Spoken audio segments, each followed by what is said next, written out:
Right, I muted myself, so when I started talking, I was mute. So welcome back, folks. Top of the hour once again. We've got Ben Drury, the culture guy from the north of the UK, I believe. Ben, welcome. Come to try and bring some culture to this raggedy bunch here that's been on the go this morning. I'm not too sure whether that's an achievable goal for you in the next 45 minutes to an hour, Ben, but it's going to be an interesting challenge we're going to toss in front of you, I'm sure. So really keen to hear your thoughts and your insights and see how we can put some culture into the mix here. So Ben, over to you. Fantastic. Thanks, Ivan. What a great session from Scott. So much that I'm going to be busy for the next week trying to implement some of the kind of practical stuff that he's brought. Thank you so much. But we're going to take a little bit of a change of pace now, and we're going to move from the tactical work to a more vision strategic work. And we're going to be looking at perhaps attacking some of the negativity that Trevor mentioned just before we started there. You know, the negativity around the state of the world and the context we're in.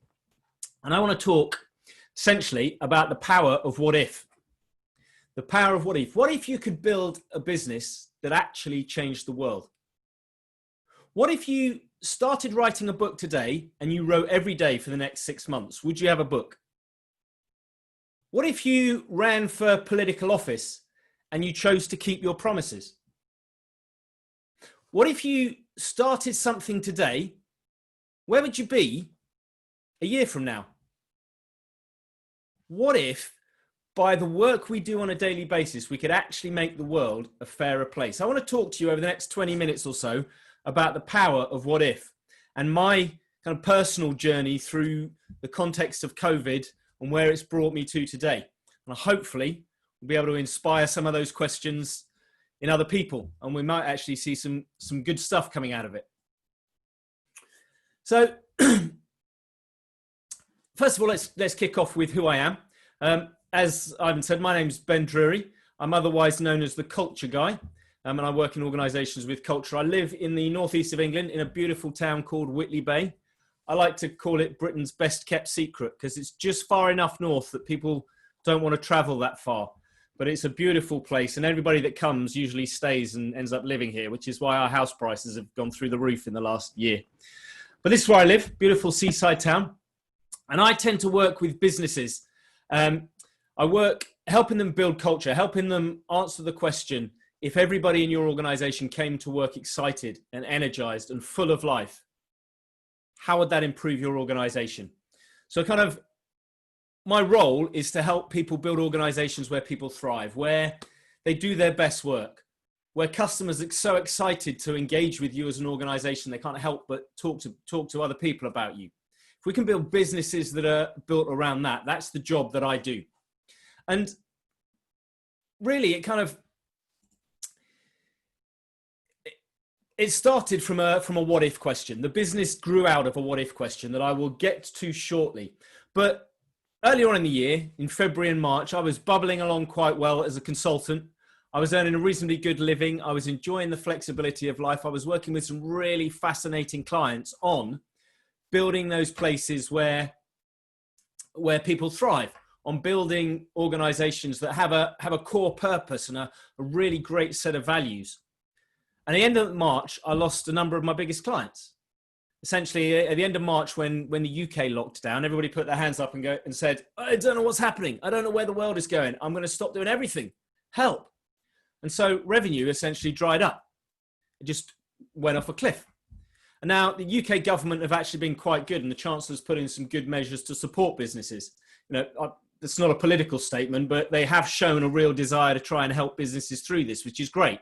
So we've managed to kind of continue the business and try and find work where we can. And there are shoots of life that are coming back now. But when it first happened, I saw opportunity. Like Trevor said, a lot of people saw panic and disaster and a real struggle. But to me, I saw an opportunity.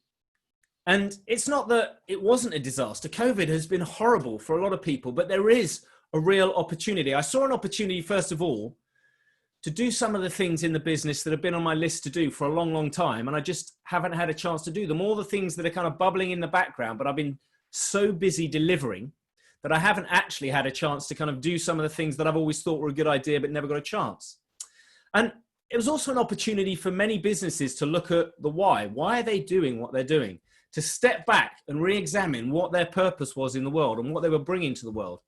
And similarly, it was an opportunity for individuals to take stock and stop and just be for a while and remember who they were. I don't know about other countries, but certainly in the UK, we have a cult of busyness. We have a cult of busyness where actually being busy is important, showing how busy you are. And I think Scott alluded to it in the last session. There's no point being busy if it's not actually getting you work, if you're not delivering on your goals. And so we have a cult of being busy, and COVID and the lockdown allowed people just to take a step back and no longer be busy and re-examine who they were, which was great. And from my kind of reflection, what I have seen is life blossoming all around me. Yes, there have been tragedies through this, but I have seen people come to life.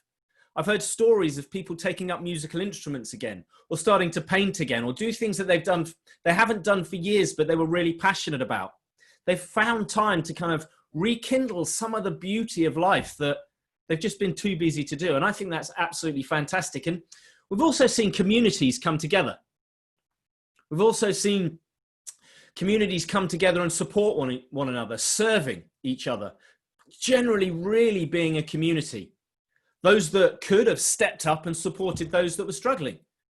And it has been such a beautiful thing to see. It's been incredible. And it's so exciting that perhaps for many years, all we've heard is bad news. And we've heard talk of individualism and selfishness and greed. And we've had, the 1% as a derogatory term. And people have been too busy to just examine life and wonder what it's for. And now we're seeing kind of at the grassroots, communities rise up and do life together and decide what they really want from life and what is really important. And so while it has been really tragic, it's also been a really great opportunity to hit the reset button for a lot of people, which is absolutely fantastic. And so because of that opportunity and the changes, I want to kind of take you through the first what if question I asked that grew the business. And I want to talk to you about the what if questions we should be asking now out the back of that reflection. And so I started the Culture Guy, the business, on the back of a question that was, what if everybody could go to work happy and excited and energized and bring in their A game, and they could go home at the end of the day fulfilled and happy and like they've done a good day's work? How would that actually change the mood of our nation? How would that change the culture? Well, it wouldn't just change businesses. It would change families. It would change marriages. It would change the mood of our nation. And in answering that question, we had to go and look at whether it was possible. Is it possible to build businesses where people go and they thrive and they are happy every day? And we looked at a number of businesses, and it boiled down to essentially the culture and the values and the outworking of those values on a day-to-day basis. And so in order to kind of explain how we built the one framework that allows organizations to do that, let me quickly take you through what I understand as culture and why culture is important. So let me ask you let me give you an example. Imagine you were walking through town in the village where you live or the town where you live, and you bumped into an old school friend that you hadn't seen for, 20, 25 years. And they moved straight into town. They were brand new. They didn't know many people, and they just started a new job. So you say, well, actually, shall I invite them round to my house for dinner? We'll have some dinner, perhaps rekindle a friendship. Maybe we'll, help them out because they're new to town. It's a good thing to do. So you invite them round for dinner the next day. And the next day comes round and you prepare a great meal, and you pull out the finest wine and you set the table. And then the doorbell rings and your friend arrives, and you introduce them to your other half, and then you sit down to dinner. And then things get really weird. Not good weird, but uncomfortable weird. You see, before you've even had a chance to pull in your chair, your friend has sat down and they've shoveled half the food on their plate, and they're shoveling it in their mouth with their hands, talking with their mouth full. You can't even get a word in edgeways as they tell you what they do and why they've come to town, and they spit food across the table. They don't even use the knife and fork. And it's not just the way they're behaving and your question of when was the last time they had human contact. It's the language they're using. Words that have never been uttered in your house before. How are you feeling right now listening to that story? Are you feeling a little bit uncomfortable just thinking about that proposition? So what would you do if it was actually going on in your house? Would you feign tiredness and usher them out of the house and resolve never to invite them again? Or would you actually challenge the behavior? Would you say, you can't behave like that? That's not appropriate. And essentially that is all culture is, that little word, appropriate. Culture is nothing more than the shared values and behaviors of a group of people. In your house, your family have developed this unwritten way of behaving, unwritten rules. And this is how we're going to behave in our house. And that is your culture. And the same thing happens in business. That when two or more people come together, a shared set of values and a shared way of behaving coalesces. And that is all that culture is. It comes from the Latin word cultura, which means to grow. A culture is simply a place where something grows. What grows depends on what the culture is. But a culture is merely a place where people grow. But it is really, really important to your organization. You wouldn't hire your board of directors with an advert like this, would you? People with spare time wanted to run a national organization. No experience necessary, travel costs provided, position guaranteed to the first 8 people apply. That is not how you would go about hiring your board, because it has such a massive impact on your organization. You'd go through a rigorous recruitment process. You'd talk to trusted advisors. You'd have a probationary period with targets and expected results. You'd spend months and months getting the right people on board. And yet your culture has just as much impact as your board does. And yet we spend so little time focused on being really explicit and devising the culture we want in our organization. And it affects absolutely everything in your organization, from the decor to the dress code, to your hiring practices, even to the parking spaces that you have allocated, to your holidays, to the way you operate your meetings, to the way you answer the phone, to your marketing messaging. Everything is affected by the culture. So we should be spending far more time. And the reason it has such an impact is very, very simple. Each of us have got this little voice in the back of our head that is constantly going, am I good enough? Is what I'm doing here going to be accepted? What do all my co-workers think of me? What is my boss going to think if I do this? Is this a good enough job? And it's a little voice in the back of our head that's been around there from evolution for millennia. And it helped us when we were living in tribes and we hunted. It kept us out of danger. It's there to spot danger and say, you need to run or you need to fight. And that's its job. But in modern times, we've got a mature economy. We can get a house and we can get a job and we can buy all the food we want in the supermarket. So the little voice in the back of our head has got nothing to worry about. So now it's looking around going, well, what else is dangerous? What else is a problem? And it looks at the boss and he goes, oh, that boss there's a problem. I wonder what they think of me. I wonder whether I'm going to do a good job. Or it looks at our co-workers and goes, I wonder if they think I'm doing a good job. Are they after my work? And it's constantly looking at things to worry about. And so what we need to do to allow people to perform is to silence that voice in the back of their head. And defining your culture is exactly what silences that voice. It says, these are the rules of the game. These are the values and the behaviors we expect of our people. These are the lines we won't cross. Inside this playing field, you can do your job, but don't cross those lines. And it stops us having to worry about what the rules of the game are, what everybody's thinking, because the culture defines it. And so what it does is it creates a place that answers this question. Am I safe? Defining and implementing a culture that is consistent allows us to create a safe place where people can work and people can do their absolute best work. And so I answered the question, what if everybody came to work? And it allowed me to create the one framework, which says, when we build culture, you go through this process of purpose, defining one purpose, gathering one team, creating one voice, and having one focus, making sure everything lines up in your organization, just by answering the question, what if? And through lockdown, like I said at the beginning, I was able to take time to take this framework and put it online and create an accelerator program and create an online course.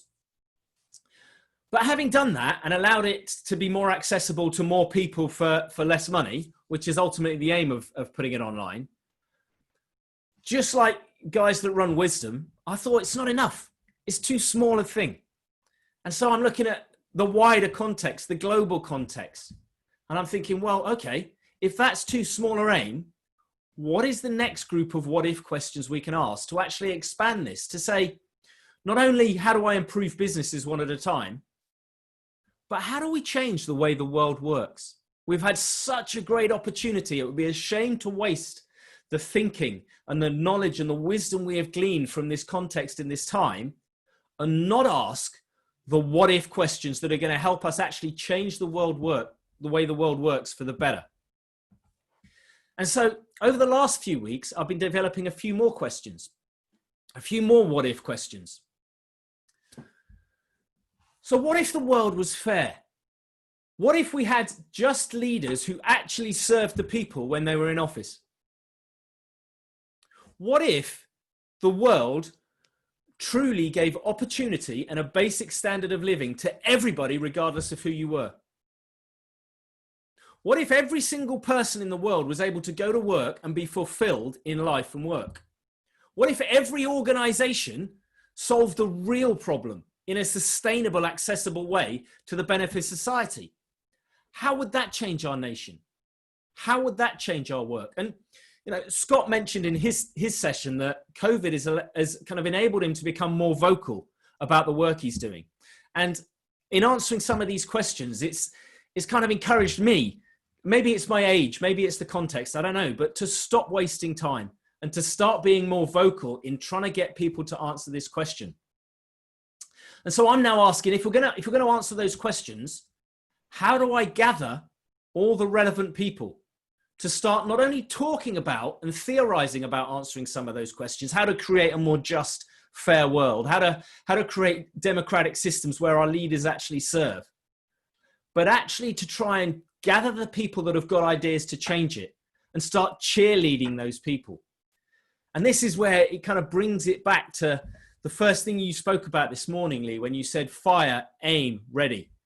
Actually, I want to start to gather those people with ideas and say, well, let's fire and then aim and then figure out how to learn and pivot and change. Let's actually start answering those questions practically and see what happens. And not everything will work. But if we start to answer those questions, perhaps some amazing things will fall out the bottom and we'll actually start to see our world transformed a little bit for the better. And we won't waste the opportunity that we've had in examining how the world works and the way we operate. So this is a real kind of moment. And as things in the UK start to pick up and people come back to life and people are returning to work and coming off furlough, and on the whole, I am really, really hopeful that, although there are tough times and some people are not actually getting back to work and there's still fear and there's still concern about the containment of the disease, there are new things blossoming. And I think there is hope. And it's a time like no other where we can start to ask the right what if questions with the right motives. Perhaps this can be a seminal moment in making a better world and building something for future generations. And so my heart now is to start to gather people that we can start to cheerleader the world changes. We can start to gather them and be their cheerleaders and say, you can do it. And even if you can't, you can learn something and do it next time. And let's actually start to step up and let's ask more what if questions with boldness and gather people that are willing to try and answer those questions with us. And let's not be shy about the work that needs to be done in answering those questions. And that's why I love kind of the work that Wisdom's 1, 2, 3, you guys are actually putting together, because it's starting to ask these questions and it's starting to gather people and say, come on, there's nothing that we as humans with the human spirit cannot accomplish if we stand up and come together and try these things and start being cheerleaders to each other. So that's kind of where I see us at the moment, that seminal moment where we need to start stepping out. And I hope I can encourage you to start asking some of those what if questions in your line of work, in your industry. Maybe we can actually start to see a better world. This is my contact details. Please feel free to contact me and connect. And I'm happy to answer any questions anybody might have. And I've totally missed what's been going through through in the comments because I've been so focused. So my apologies for that. I'll try and trawl through them now and answer some of these questions. No, not at all, Ben. That was fantastic. It was, what if we hadn't had you on today? I mean, we would have missed an absolutely spectacular, spectacular session again. So yeah, another superb session and great questions and great ideas and motivations there, I think. And so for me, one of the real questions is, and I think you touched on elements of it. Some of those are really big questions, and looking to make a really big impact. Where, do you see it as simply as starting with an individual, taking an individual, cheerleading them to the next level, or is it more than that? It is both, and it is definitely, it is going to take individual with ideas. We're going to need people that say, I want to do business differently, and I've got this idea, but I don't even know where to start. Come along, we want to cheerlead of that, because it is in the individuals that eventually you can start the movement. But I also want to gather the thinkers and say, actually, let's look at the bigger picture. Let's say, here's a problem. How are we going to attack that problem? And then potentially gather people to that problem and say, look, you've got an idea that could solve this. How do we help you? But start to look at the bigger picture as well, and start to have those conversations with, I guess, the right people, people that see service and justice and the common good as a desirable thing, not selfishness and my own kind of needs. And actually, if we can gather those people and start to answer some of these questions, who knows where it will go? Absolutely, 100% agree with that. Yeah, and the key is getting the cluster right, I suppose, as Scotty would say. It's clustering the right people around. And yeah, Scotty, you want to add into that? Yeah, Ben, thanks, man. That was really, really good. I guess my question is, on a person kind of side, is like in terms of with a company where we're at now, for example, we're kind of on the cusp, hopefully, of going from kind of in startup into scale up. Yeah. Which brings interesting kind of cultural phenomenon, plus the fact that we're a remote working team, with the different sort of personalities and things. How do you go about, like, what methodology or process do you use in this situation to put those, I don't know, I can't remember what you called it, the playing field, I think. How do you create that? Like somebody goes, well, I want the goalpost here, and someone else wants, I want the goalpost here. What do you have, like a methodology or process that you use? Yeah, definitely. It's what we call the one framework, and it essentially works through four things. It works through defining exactly what your core non-negotiable values are. First of all, you've got to be really clear on what you are trying to build. And often in that kind of space, companies don't necessarily go deep enough. So they go, well, yeah, I've got these core values, but the people over here, they're not following them. They're working in a completely different country with a slightly different way of doing things. And what tends to be the problem there is people haven't gone deep enough to connect them all together on the real non-negotiables. And I'll kind of come back to that in a second. The second stage is gathering the team. Jim Collins talks about getting the right people on the bus. Actually, you may have people in your organization that when you define those core values, they go, that's not for me. And that's okay. And that's fine. There may be people that you've hired because they've got the right skill. And certainly when you're starting up, you're gathering people to help build something. But once you get to a certain size, actually as founders and entrepreneurs, you've got to start to let go of things. And you've got to trust that the same values and the same kind of heart of doing things and the same why carries on even when you haven't got your hands on things. Because otherwise, you kill yourself with busyness. So you've got to hire people that actually want to do the job and share those values. So that's okay for people to put their head up and go, actually, this is not for me. That's fine. The third and fourth part are about voice and focus. That is about saying, well, actually, is my messaging and what I talk about reinforcing those values? Do they reflect truly our value of compassion and our value of service? Or are we just using those words because, they sound good? Actually, your marketing messaging and everything and the way you talk to each other and the way you interact and has all got to line up with that purpose and those values. And the final part is the focus. Your metrics and your rewards. It's got to reinforce the behaviors you want out of those values. And so certainly at the stage you're at, where you get to that point, a lot of the people I work with are exactly at that point. They've been really successful and they've built a great business. And now they're wondering, well, how do I get bigger without having to do more work and work busier? Because every time I take a holiday, everything goes a bit soggy and it's not quite working as I'd want it. And so the key is defining those true values, the real heart of what it is you're doing, making sure everybody subscribes to those values. And so they've then got a foundation on which they can make decisions and they can have autonomy, but they know which lines you can't cross. They know what values that, for example, let me give you a couple of examples. One of our values is everybody makes tea. And it's a bit of a frivolous saying, but the heart of it is, actually, it doesn't matter who you are, whether you're the CEO or the cleaner, we serve each other because we're all needed to make this machine work. So if I'm going in the kitchen and making a cup of tea and I walk past somebody that's doing a job, I say, do you want a cup of tea? I'm making a cup of tea. And we have those conversations and I'm not too important or too self-absorbed that I can't make a cup of tea for somebody else in the organization. And actually that's the mindset we want in all our people, that there's a level of service.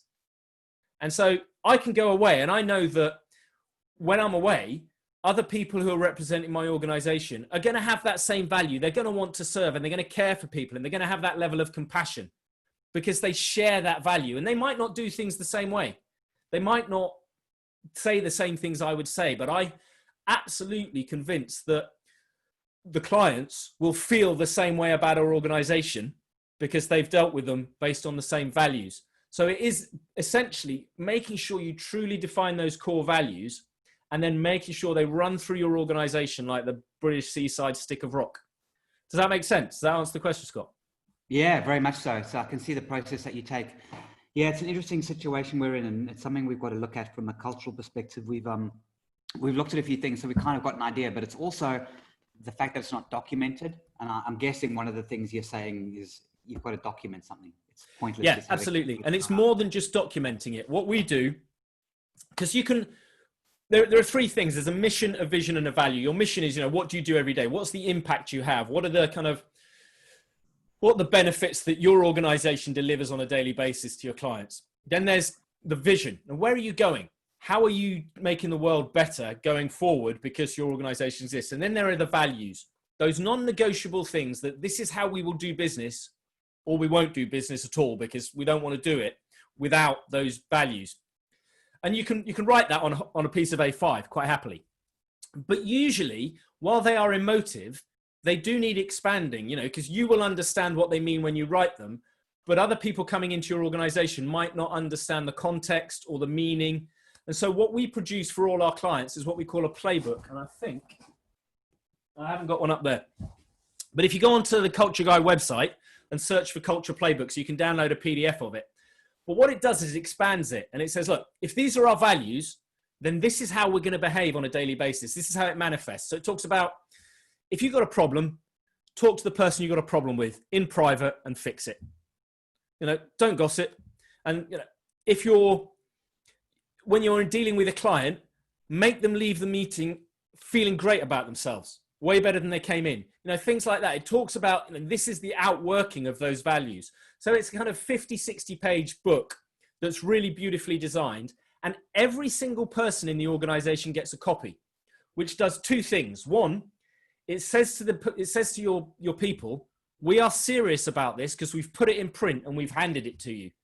So this isn't just an away day exercise and we're going to stick it on the wall, but we're going to carry on business as usual. It says, look, we're serious about delivering this. And the second thing it does, and this is the really important part, is it makes sure every single person in your organization becomes the guardian of the culture, because you cannot do it yourself as a leader throughout the whole organization unless everybody else is with you. And so by putting it in their hands, the mission, the vision, and the values, and then the manifestation of that, they can hold up the playbook and go, well, hold on a minute, you've just made that decision, but that doesn't seem to fit. What's wrong? Can we have a conversation about that? Are you sure this fits with our values? So everybody then becomes the guardian. And that allows people to step away from the organization, secure in the knowledge that it's going to carry on without them, that those values are sewn through the whole thing, even when you're not there. Great, thanks, Ben. Yeah, and I love the point you made earlier about, people often don't go deep enough into these things. They have a mission, vision, and value statement, which is a few words that are basically headliners, and there's no depth or context to them. And what you're saying is you've actually got to you've actually got to drill that down and give some real tangibility to those elements that sit in those headlines. Absolutely. I mean, I'll give you a quick example. A lot of people come and they'll talk about kind of honesty, and they'll talk about professionalism, and they'll talk about reliability. And actually, you can take those and you could probably attach it to any of your competitors as well. But the heart behind that is actually compassion. There is a real heart to serve your clients, and therefore you're reliable. Therefore you deal with them professionally. Therefore you're honest with them, because your heart underneath that is compassion. So the core value potentially is compassion, and the reliability and the honesty are all symptoms of that core value. And unless you go deep enough, you can have this kind of disparate organization where, for example, the way compassion would be outworked in the UK would be very different to India or Asia or South Africa, because of the cultural nature of how you go about, how people are in those countries, and that's fine. But if you understand it's about compassion, then you know how to outwork it in each of those different social cultures. Whereas if it's about reliability and professionalism, not so much. So it is really key that you go deep enough to really pull the whole thing together. Yeah, it's great. I actually posted the link to your culture playbook mock book. Took a look at it. I really like this. It's great. Fantastic. I was just looking for that. No worries. I read your mind. So we are looking at, and one thing in our organization we're looking at is a culture around, we're a first impression company. Our business is around first impressions. Always we make a good first impression. Is that something that could be a good base to work from, or would that not be considered something that you could build a culture around? Does it have to be fit into some other category? That is a start, and that's where, but I suspect there are other things that would be core values. Yes, you're making the best first impression would be potentially a core value, and that would lead to things like preparation. Actually, being prepared before you actually make that first contact would probably be significant in your organization. You expect everybody, nobody turns up half-hearted, nobody turns up and wings it, because that leaves you open to not making a good first impression. There's probably an underlying value in there about the effort put in. You know what I mean? So digging a little deeper would probably, but yeah, you start at that point, and this is where my work comes in, that actually this is getting alongside clients and slowly teasing those things out. So by the time we've finished, you've got 3 or 4 sentences that makes you go, yes, this is it. This is us. Come on. That's the heart of it. Brilliant. Yeah, start at that point, definitely. Great. I love that. So asking the right what if questions, in other words, Ben. Yeah, totally. Right, Lee, you wanted to add something in there.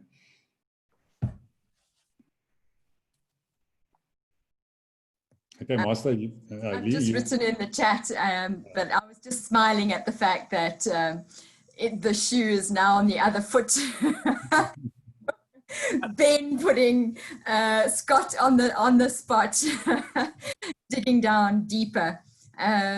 So thanks so much, Ben. It really does rise to the surface, that questioning about what is at the true essence of what we are about.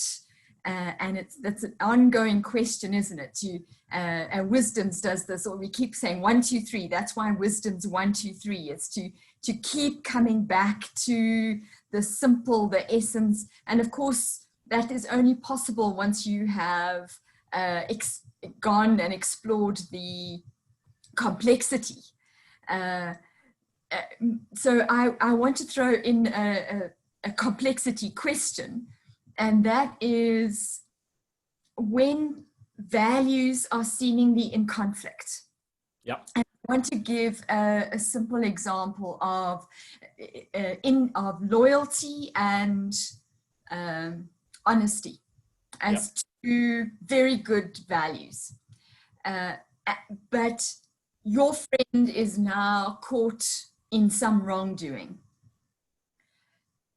or your business for that matter, your boss, somebody that, so, and this is the whistleblower tension, isn't it? Is, do I now Am I honest? Do I stand up for the truth and for what is right in the situation, or do I remain loyal because that is I'm backing my team? So how do you work with these kinds of conflicts? That's a really good question. And obviously I'd need to, I would do a lot more digging in terms of context, and probably one of two things would drop out in a situation like this. When you start to dig, what would happen is either you would realize that the person you are protecting is contravening the values of the company, and therefore, the honesty and standing up, where does your loyalty lie? Does it lie to the company or does it lie to the individual? So that may drop out, which opens up the whole thing entirely and allows you to progress forward, understanding that, your loyalty is with the company, not necessarily with the person. The other side of it would be, in doing that investigation, the company would expect loyalty, and then I would have to question whether they've defined their values correctly, whether honesty is actually a line you are willing to cross. And if it is, it's not a core value, and you need to re-examine that. But again, I've never found a situation where people have truly poured out their values and got it right, and they contradict each other yet. It is often the human element of framing the question, or those values aren't actually accurate. They're an exercise in voice, not in behavior. And this is where I really want to emphasize your strength, Ben. And we had a one-to-one a little while ago, and I picked it up there, and I'm picking it up again here, is the incredible ability to ask the right question. And then I know that what you do through asking those questions is listening, not only to the answer, but to what is behind the answer. That then enables you to ask the next layer of questions and listen to the next. And it's this digging deeper and deeper, so that you, and I know that maybe coaches and consultants do that on an individual level, but that you can do this for an organization. And to be able to bring all the different dynamics of individuals so that they can get to their core values. Really, really appreciate it. Thank you so much. And I think on that note, it's really important to say that when we talk about hiring people and gathering a team that share the values, we are not talking about creating a non-diverse team.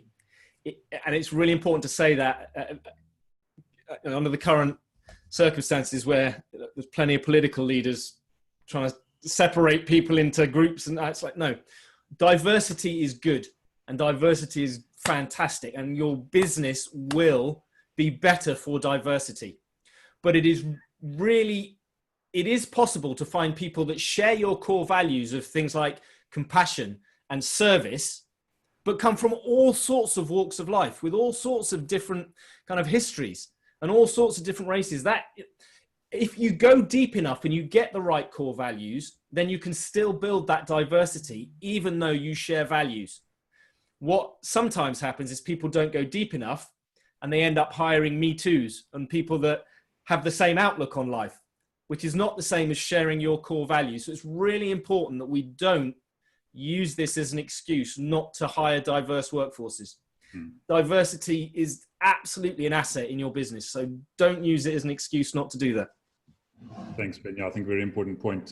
Bijay, I'll come to you. Master was just wanting to add in quickly there. I think, Master, you wanted to make a comment. Yes, yeah, quite deep stuff. I'm not sure it's because of my inclination on cultural things and issues of diversity that I was, you captured my attention. But look, the issues of culture. How do we deal with issues of people has got an inclination of using things that makes us differ. The most common ones being your race and gender, which people quickly go to that and tend to have that kind of an inclination without going deeper into the real values, the core values that keep us going, for quite a long time, because one of the things, it's easy when we're faced with a problem, we can easily say, yeah, no, because he's black or because he's white or something like that. So how do we start, educating the nation to start appreciating more core values that brings us closer to one another, more than this other, for me, they're quite in the periphery that takes people from the real focus of making, real focus of compassion, those deep things. How do we ensure that people are deep inclined in terms of building those core values in organization without, I always call them the low-hanging fruit, issues of race and gender. We quickly go there and forget the real things that makes us come closer, which are your core values of compassion, and how do we create that deep culture? That is a great question. And if I could solve it in the next 20 minutes, the world would be a better place, but I'll give it a go. Sorry about that. To me, we have a bit of a problem, not necessarily, we obviously got a bit of a problem with racism and sexism and, homophobia and things like that in every country. It's not specific to any particular country, and it's lunacy. It's wrong. Let's be clear about that. It's just stupid. But one of the problems we have is that we need to move beyond political correctness. Now, hear what I'm saying and not what I'm not saying. There's nothing wrong with political correctness. But while I am worried about saying the right thing, I am not able to say the wrong thing, be corrected and learn and get better. So I am now stuck in a place where I'm not going to say anything because I don't know, and I'm going to say the wrong thing if I open my mouth. So, we need to open up this conversation and say, look, I'm probably racist because I live in a culture where systemically there are structures that enable that. I don't want to be, and I'm going to say some stupid things, and I need you to have grace and correct me. And I'm okay to go, I'm really sorry, didn't mean it in that sense, totally get why I'm wrong, please help. And until we are able to do that as individuals and societies and allow that to happen, we're never going to get to the other side. Let's face it, as a white middle-class male growing up in the UK, I've got a lot of advantage, and I've benefited from a system that potentially is inherently racist. And I'm going to say things culturally that are not appropriate and not acceptable because I just don't know any better. And until I'm able to say that, and for other people to go, hold on a minute, should you be saying that? And I can hold my hands up and go, so sorry, didn't know, thanks for correcting me, I won't do it again. That's the kind of space we need to be operating in. And at the moment, we're not able to operate in that space because we've got two polarized views. One won't let us have those conversations, and the other don't want those conversations because they're inherently racist. How do we fix that? I don't know, but we need to step past that and be able to have these conversations and be able to say things that potentially, transgender people might be offended by some things I say, but they have to get over that and allow themselves to teach me so I can get better and not say it again. I don't think we're there yet, but that's where we need to get to. Right, thanks, Ben. Yes, BJ. Ben, I have to tell you, a lot of what you are saying will be reflected in my presentation. We are very much in coherence on a lot of what you are speaking of. My question revolves around the leadership of a company, the leadership of a team, the leadership of whomever. If that leader who is bringing these people together does not have a sense of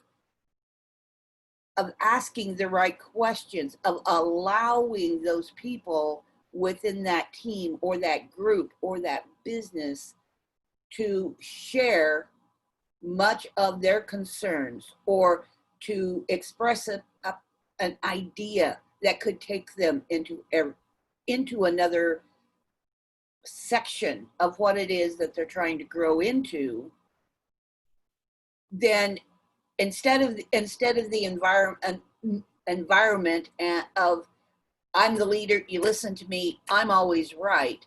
How is that leader going to learn how to sit back and take in all the wisdom from his team members?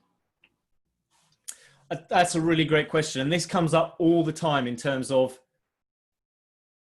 let's stop calling managers leaders for starters.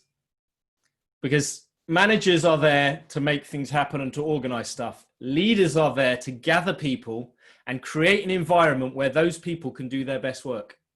And, you know, at the risk of embarrassing our US friends, the difference between the previous incumbent of the White House, whatever your political persuasion, and the current incumbent really shows this quite starkly. That, you know, Obama gathered people that were better than him at doing the job, let's face it, and he let them do their job well. The current incumbent gathers people he can control and perhaps aren't as good at doing the job as should be. Now, I couldn't agree more. But yeah, so and I think I have gone into organizations and had conversations with leaders and decided not to work with them for that very reason. Because unless they are willing to go, right, I need to let my people free to build this organization and guide them and create the motivation and give them a vision and live in the culture and demonstrate the culture so that flows through my organization and is replicated.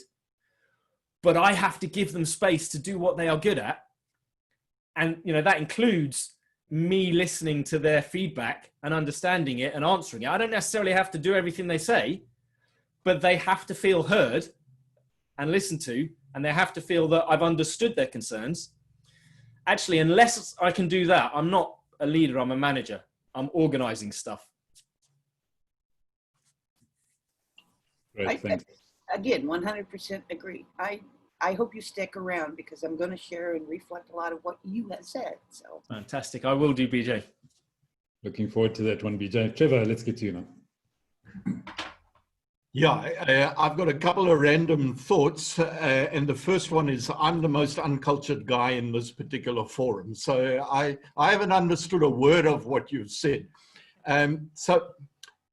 But something that you did say right in the beginning was the business had dried up for Ben Drury.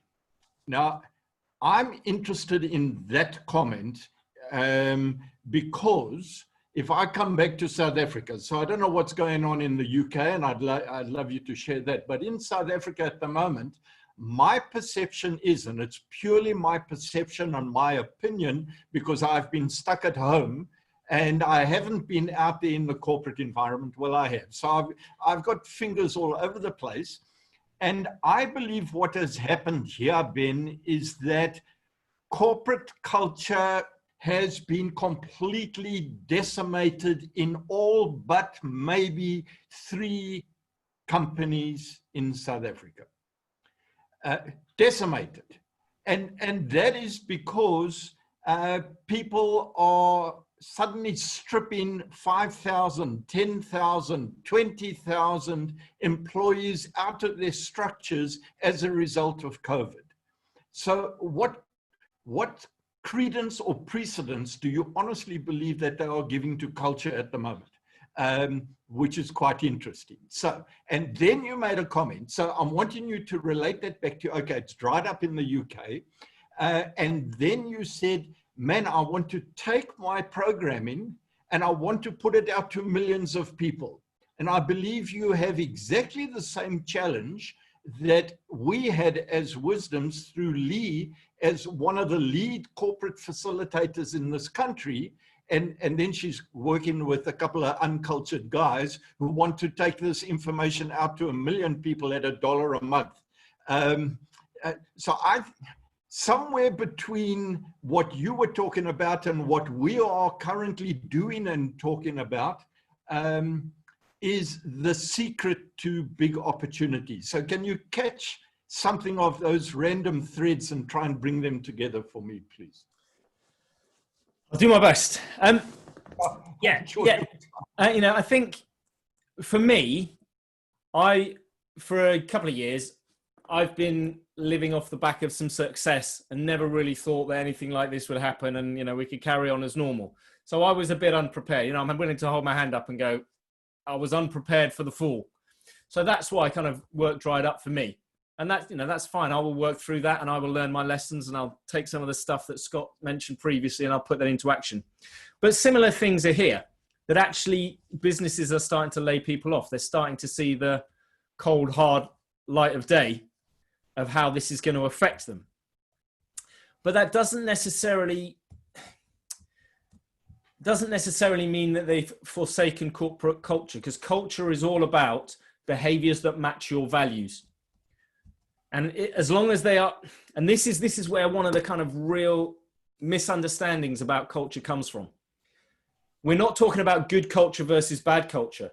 We're talking about strong culture versus weak culture. And I'll give you a simple example. Uber, if we look back at Uber and their start and their kind of the last 5 or 6 years, they have had a bad rap legally. They've crossed some ethical lines, certainly in the States. And they, you know, people are questioning the kind of ethical tactics they've used and whether they were a moral company. But they were successful because they had a really strong culture that said, one of our values is winning at all costs. And they gathered people that carried on and believed that culture. And it was legal or not, we do not care, win at all costs. And they had a strong culture that was at the center of it. And that drove their success. And we might look at it and go, well, at what cost?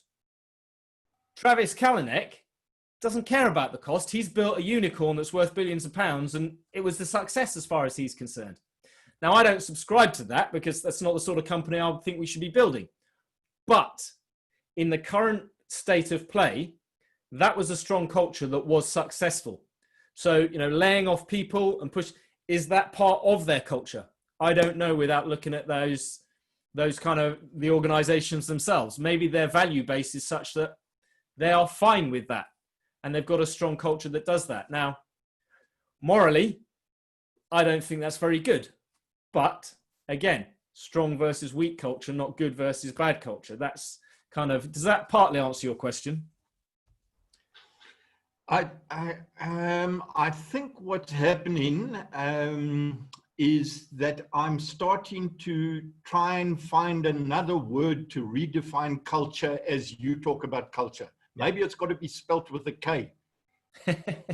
And I think I'm also hearing you saying that this, almost I'm getting from you that what we are looking to do at Wisdom is here, 1 million passionate people making a positive difference in society.